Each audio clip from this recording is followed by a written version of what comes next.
देखिए कल हम लोगों ने जो बात करी थी वो बात करी थी हम लोगों ने स्थायी ऊतक। अब स्थायी ऊतक वो होते हैं जिनमें विभाजन की क्षमता नहीं होती है और ये विभज्योतक से ही बनते हैं, यानी मेरिस्टेमेटिक से ही परमानेंट टिश्यूज बन रहे हैं। अब परमानेंट टिश्यूज को दो पार्ट में बांटा था, एक तो थे सरल और दूसरे थे जटिल, यानी सिंपल और कॉम्प्लेक्स। फिर सिंपल में हमने तीन पार्ट बताए थे, कौन कौन से? पैरेन्काइमा, कोलेन्काइमा और स्क्लेरेन्काइमा। आज हम लोग पैरेन्काइमा के बारे में पढ़ने जा रहे हैं। देखिए जो पैरेन्काइमा जो होता है उसे हम हिंदी में मृदूतक भी कहते हैं, चाहे आप पैरेन्काइमा भी लिख सकते हैं। इसकी विशेषताएं क्या होती हैं जरा देखिए। ये पतली भित्ति वाली जीवित कोशिकाओं से बना ऊतक होता है। इसकी जो कोशिकाएं होती है वो कैसी होती हैं? वो पतली भित्ति वाली होती हैं और जीवित है। यदि आप लिखिएगा पतली भित्ति वाली है और जीवित कोशिकाओं से बना ऊतक है तथा इनकी कोशिकाओं के बीच अंतराकोशिकीय स्थान पाया जाता है। यानी एक कोशिका ये है, दूसरी कोशिका ये है, तीसरी कोशिका ये है, चौथी कोशिका ये है। इन कोशिकाओं के बीच में अगर आप देखें तो आपको कुछ स्थान मिल रहा है। इस स्थान को क्या कहते हैं? अंतराकोशिकीय स्थान कहते हैं। तो ये स्थान मिलेगा यानी इंटरसेलुलर स्पेस मिलता है, इंटरसेलुलर स्पेस। ये पादपों में भरण ऊतक यानी ग्राउंड टिश्यू बनाने वाले प्रमुख ऊतक है। ग्राउंड टिश्यू आप आगे चल के पढ़ेंगे कि ग्राउंड टिश्यू क्या होता है। मेन टिश्यू ये होता है, उसके अंदर बाकी टिश्यू धसे रहते हैं। तो ग्राउंड टिश्यू बनाने वाले जो मेन ऊतक है वो कौन है? वो है पैरेन्काइमा। ठीक है, अब पैरेन्काइमा के कार्य क्या होते हैं? इनका जो मेन कार्य है ये है खाद्य पदार्थों का संचय करना, स्टोरेज ऑफ फूड मटेरियल।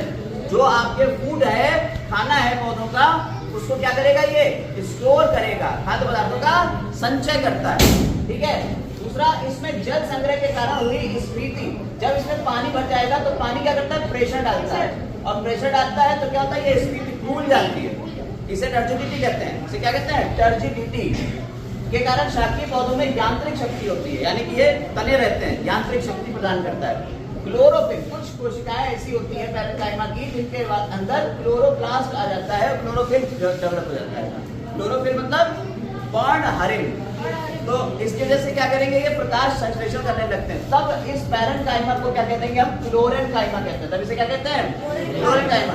तो क्लोरोफिलधारी पैरेन्काइमा को क्या कहते हैं? क्लोरेन्काइमा कहलाते हैं। और उससे क्या होगा?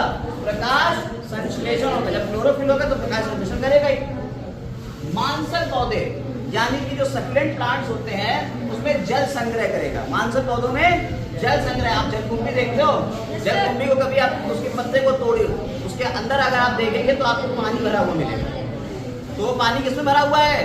वो मांसल पौधे हैं और उसमें पानी भरने का काम कौन कर रहा है? पैरेन्काइमा कर रहा है। तो पैरेन्काइमा कोशिकाएं हैं। तो उसमें इसी वजह से क्या होता है? अगर इनके बीच में क्या आ जाए? हवा आ जाए। अब अगर ये जलीय पौधे हैं और इनके बीच में हवा आ जाए, जो इंटरसेलुलर स्पेस है उसमें क्या भर जाए? हवा, वायु भर जाए। तो अगर वायु भर जाएगी इसमें और जलीय पौधा है तो वायु क्या करती है? फुलाती है, चीजों को ऊपर उठाने के काम आती है। ठीक है, तो ये पौधे तैरेंगे। तो तैरने में क्या चाहिए? बायंसी, नीचे से एक बल चाहिए जो उसे तैरने में मदद करता है, उसे कहते हैं उत्प्लावन बल। तो जलीय पौधों में उत्प्लावकता यानी बायंसी और गैसीय विनिमय तथा कुछ पदार्थों का संग्रह भी करती है, जैसे क्रिस्टल होगा, रेजिन होगा, टैनिन होगा, इनका संग्रह भी पैरेन्काइमा करेगा। और अगर जलीय पौधों में इसमें हवा आ गई है तब इस पैरेन्काइमा को हम क्या कह देंगे? एरेन्काइमा कहेंगे। जलीय पौधों में जब इसमें हवा भर जाती है, वायु भर जाती है, तब पैरेन्काइमा को ही क्या कह देते हैं? हम एरेन्काइमा कहते हैं, वायु तक कह देते हैं। समझ में आई बात या नहीं? इस तरह से हम लोगों ने पैरेन्काइमा के बारे में पूरी जानकारी ले ली है।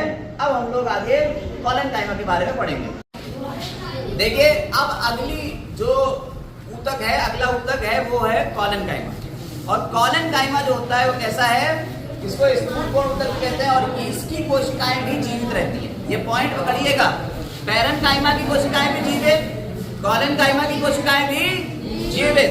दोनों की कोशिकाएं कैसी है? जीवित है। लेकिन इस पैरेन्काइमा की कोशिकाएं मृत होती हैं, ये याद रखिएगा।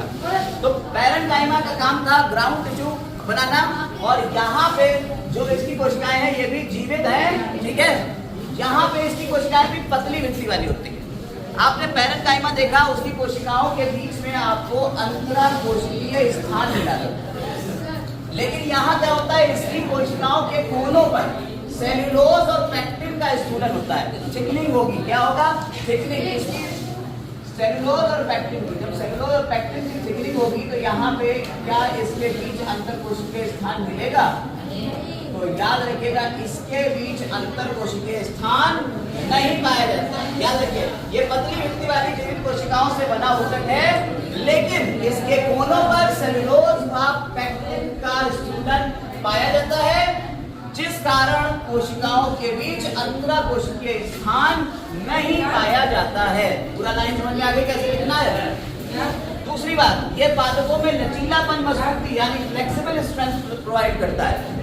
फ्लेक्सिबल स्ट्रेंथ क्या होती है? आपने पौधे देखे होंगे, पेड़, बड़े बड़े पेड़, क्या होता है, बहुत तेज हवा आई, आंधी आई और पेड़ पूरे झुक गए एक तरफ को, और फिर जब आंधी चली गई तो फिर वो आ गए वापस, फिर वो इधर झुक जाते हैं। आप कोई डाल पकड़ते हो पेड़ को, छोड़ते हो वापस वहीं चली जाती है। इसे क्या कहते हैं? फ्लेक्सिबिलिटी।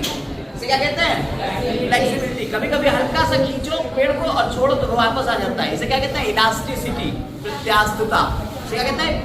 प्रत्यास्थता यानी इलास्टिसिटी। तो दोनों काम ही करेगा। मैकेनिकल स्ट्रेंथ देगा लचीलापन। लचीलापन कौन दे रहा है आपको? कॉलेनकाइमा। प्लांट्स में लचीलापन कॉलेनकाइमा देता है। आइए इसके मेन काम समझ लेते हैं। इसका मुख्य कार्य फ्लेक्सिबल मैकेनिकल स्ट्रेंथ देना है। फ्लेक्सिबल यानी लचीलापन, मैकेनिकल स्ट्रेंथ यानी यांत्रिक शक्ति।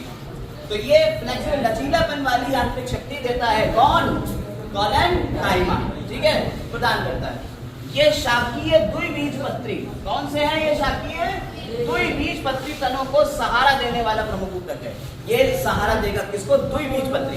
दो तरीके के पौधे होते हैं, एक होता है एक बीजपत्री और दूसरे होता है द्विबीजपत्री। आपको बात बताएंगे, लेकिन क्या समझ लीजिए कि ये द्विबीजपत्री पौधों को सहारा देने वाला मुख्य ऊतक है ये। दूसरा क्या है? इसके अंगों के लचीलापन और प्रत्यास्थता। ये पौधों को क्या दे रहा है? लचीलापन दे रहा है और प्रत्यास्थता। प्रत्यास्थता का मतलब होता है इलास्टिसिटी। आप इलास्टिक को खींचो वो वापस आ जाती है, वो चीज कौन दे रहा है? कॉलेनकाइमा दे रहा है। पत्तियों के सीमांत क्षेत्रों में उपस्थित कॉलेनकाइमा। जो पत्तियां होती हैं, पत्तियों के जो मार्जिन होते हैं, ये मार्जिन कहलाते हैं, सीमांत प्रदेश, सीमा जहां इसकी अंत हो रही है, वहां पे कॉलेनकाइमा मिलेगा, जिसकी वजह से जब हवा तेज चलेगी तो पत्तियों को कटने और फटने से ये बचाता है। समझ में आई बात है नहीं?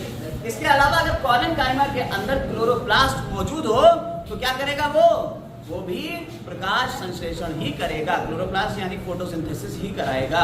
समझ में आई बात है नहीं? तो इस तरह से हमारे कॉलेनकाइमा के भी काम खत्म हो गए। हम अगली वीडियो में हम देखेंगे स्क्लेरेनकाइमा और उसके आगे के ऊतकों के बारे में।